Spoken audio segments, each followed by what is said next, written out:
guys, thanks for tuning in. This is Optibotimus, and happy Transformers Age of Extinction Day. Today we'll be taking a look at the new Deluxe class Autobot Drift, a new character that really does have a very unique look to him.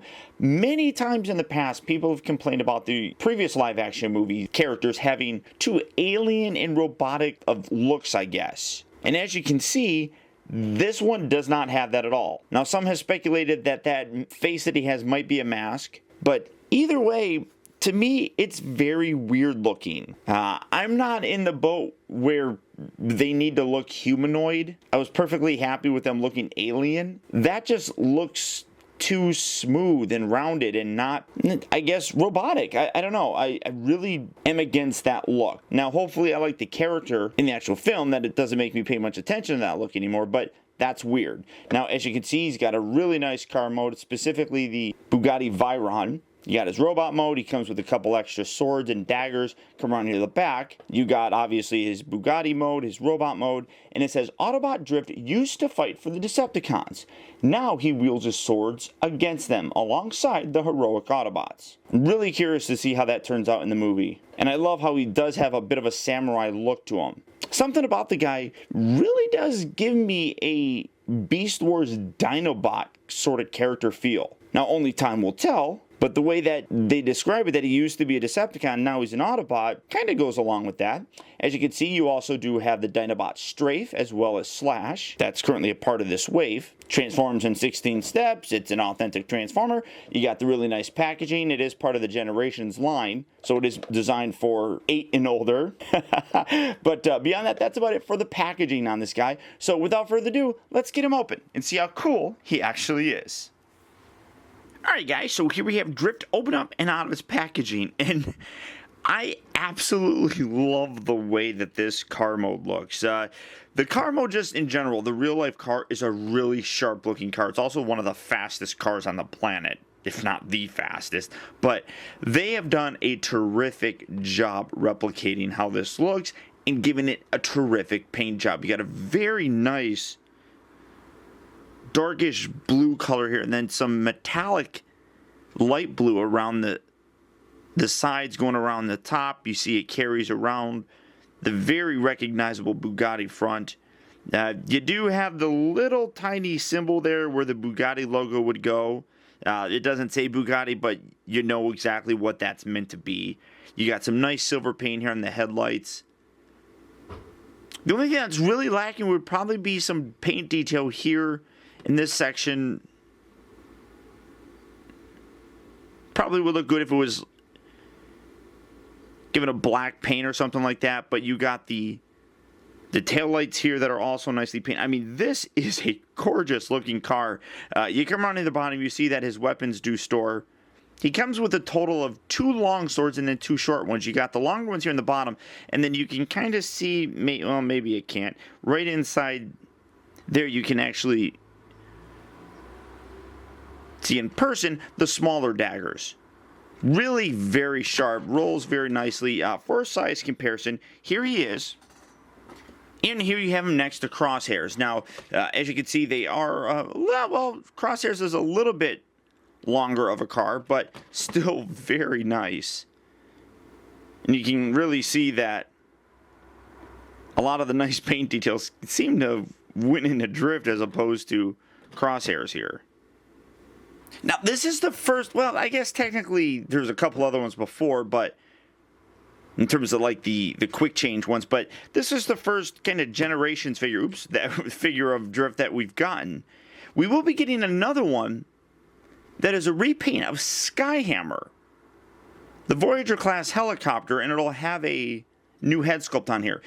Not a lot of information is out about that. We don't know why he's going to be that helicopter. There are rumors floating around, but staying away from those rumors for now. This is probably going to be my definitive version of him. I really love the way the guy looks. I like the nice silver rims on him.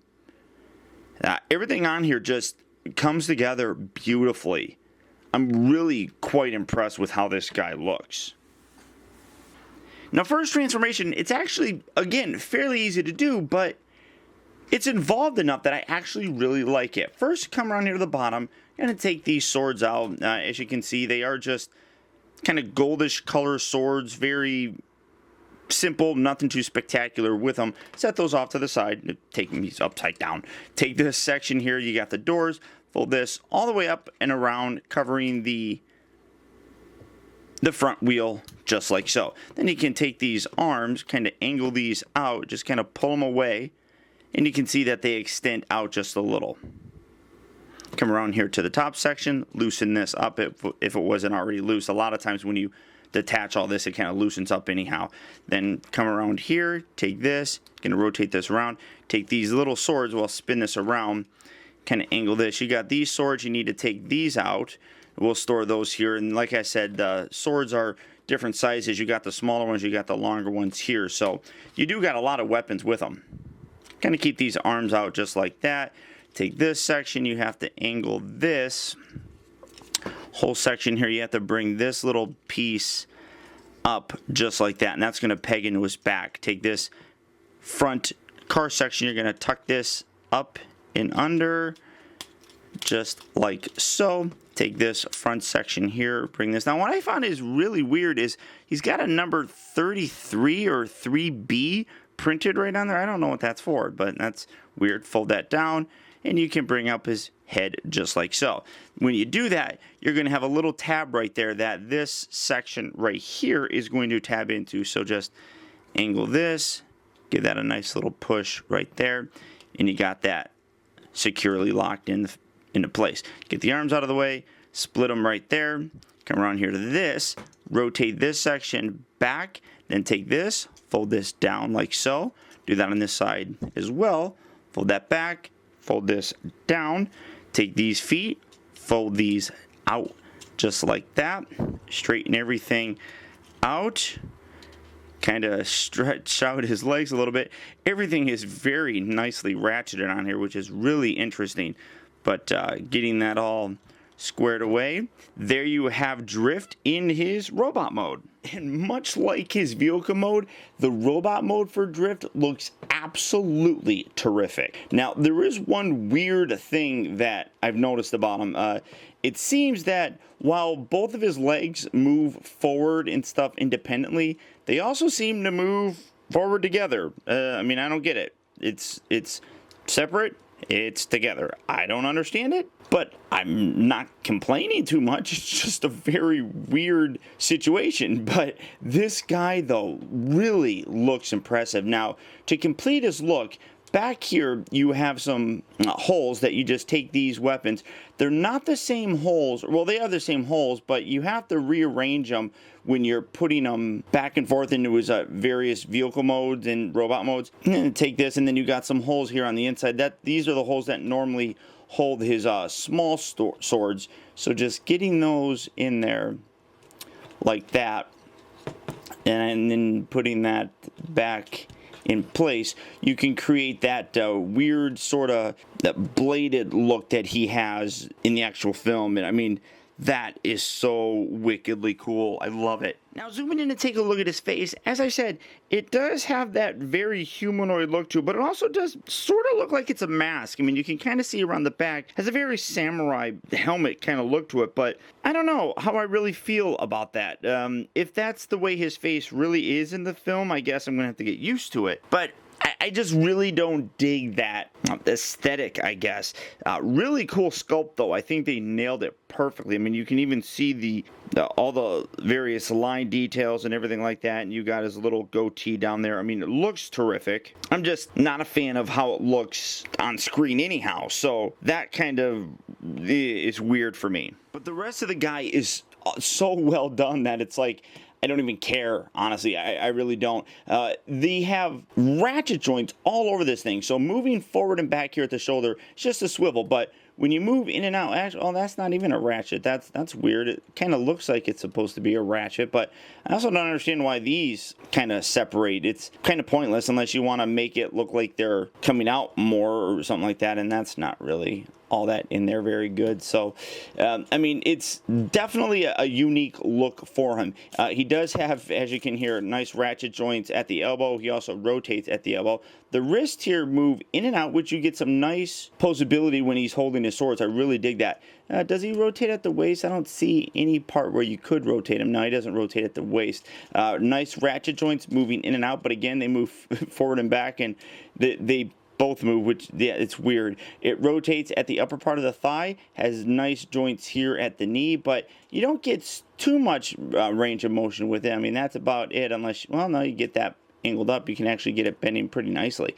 So these really do have to stay down in order to get that full range of motion there at his actual knees. And then his ankles just move forward and back. So it's a nice mixture, like I said, of swivel joints and ratchet joints that give you a real great look. And then, I mean, when you move them in and out, I mean, you can get them holding very strong poses because of those strong ratchet joints, which is nice. It really isn't something that I expected on him. Now, taking these out, you can just set these here, and then you can put these in his hands.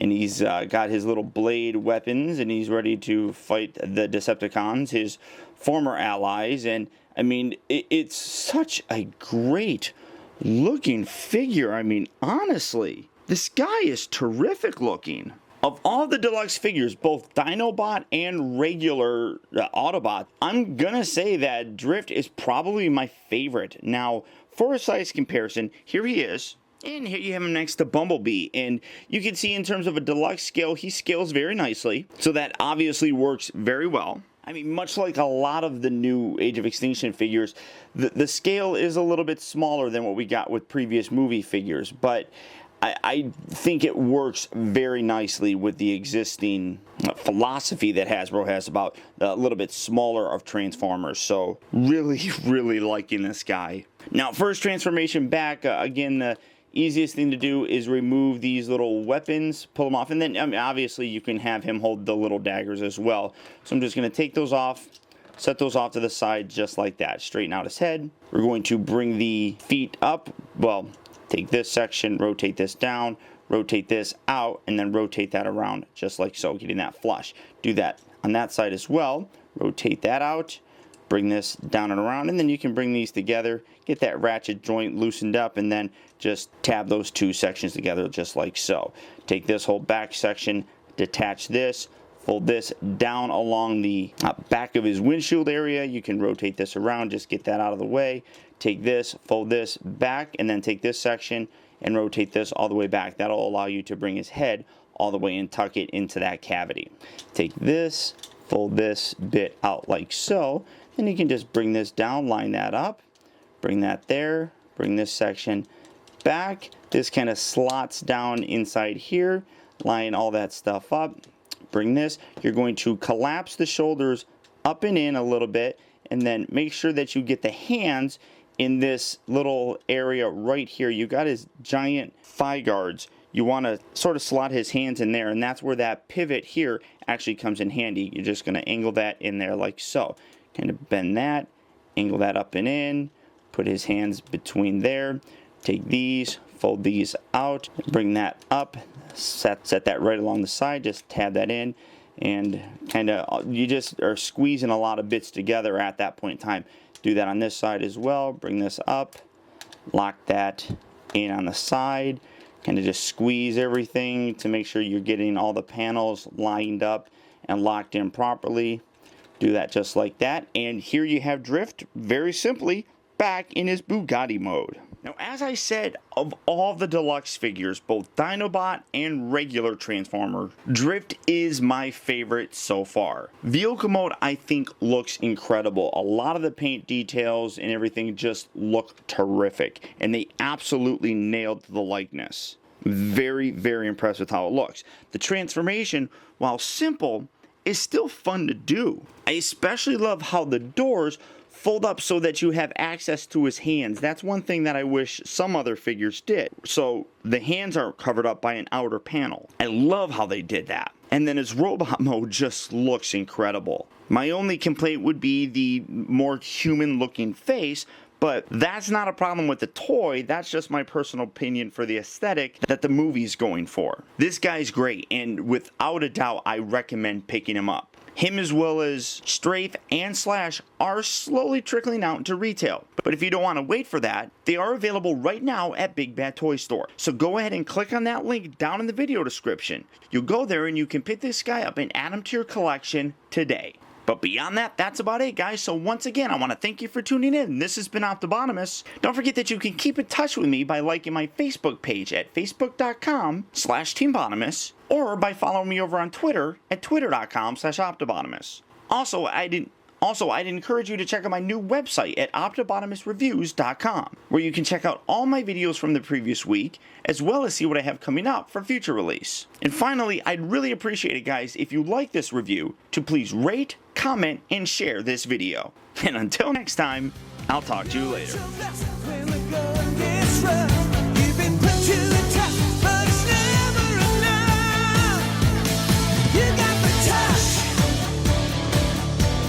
You